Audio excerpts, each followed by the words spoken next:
create more polarization. All right, here, let's also, I hope this is the last time I ever say this guy's name again. And not Chris Wallace. I hope I say Chris Wallace's name once or twice more. But James Comey, and now he's wearing earth tones. Hey, I mean, like, aside from James Comey, all he did in spying on Muslim folks, particularly in the Northeast, but around the country, to be fair, in the wake of 9/11, and it was had a long tail on that wake, wide and long. Aside from breaking every single rule in the book about public corruption in his letter when he announced it about Hillary Clinton. The best thing he ever did was get fired by Donald Trump. And that should have been it. You should have just stepped back, just continue to look at those sunsets and never tweet about it. But here's James Comey. Well, actually, I think both Chris Wallace and James Comey make a fundamental problem in their assessment of Horowitz's Inspector General report. Remember, there were two things that were revealed in this report. One was that the investigation into Donald Trump was not politically motivated. It was started correctly. It was pursued under a proper FBI policy. Two, that the FBI lawyer essentially lied secondhand to the FISA court by changing an email from the CIA about Carter Page for a FISA application for Carter Page in 2017 after he had already left the Trump administration, or I should say the Trump campaign. And remember, there was already an existing FISA warrant that was taken out on Carter Page back in 2013. Let's listen to this, and then I'll give my assessment. The worst misconduct. In August of 2016, just 2 weeks into the investigation, the CIA tells the FBI that it actually has a relationship with Carter Page, that when he has these meetings with the Russians, he actually goes back and he tells the CIA about it. But you never tell the FISA court that. And in fact, in 2017, an FBI lawyer doctors a document. The CIA said, oh, Carter Page, he's a source. And he puts in the application, he's not a source.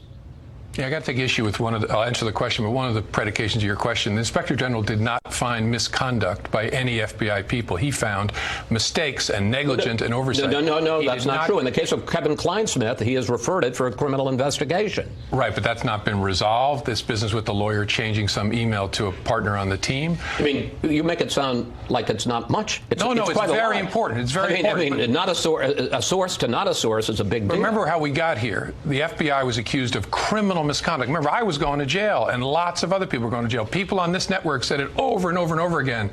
The Inspector General did not find misconduct by FBI personnel, did not find political bias, did not find illegal conduct. Inspector General found significant mistakes, and that is not something to sneeze at. That's really important. But the American people, especially your viewers, need to realize they were given false information about the FBI. It's honest, it is not political, it is flawed. All right, look. Part of what he's saying there is true. And that was the part about the initiation of the investigation, and he's blurring it. But both of them are hiding the ball here. Because A, there was misconduct, enough to warrant a criminal referral on that lawyer, that Kevin Kleinsmith, in his changing that thing. But whether you call it a mistake or misconduct is still hiding the ball. The problem is structural with FISA. There is no adversarial function within the FISA court. The FBI shows up, they hand in a file, it's rubber stamped by the FISA people. There's no attorney, there's no ombudsman, there's nothing to say, hey, wait a second, let me look at this file. This doesn't look right. This seems awkward. I happen to know background on this. I question this thing. Your Honor, maybe we should wait and see.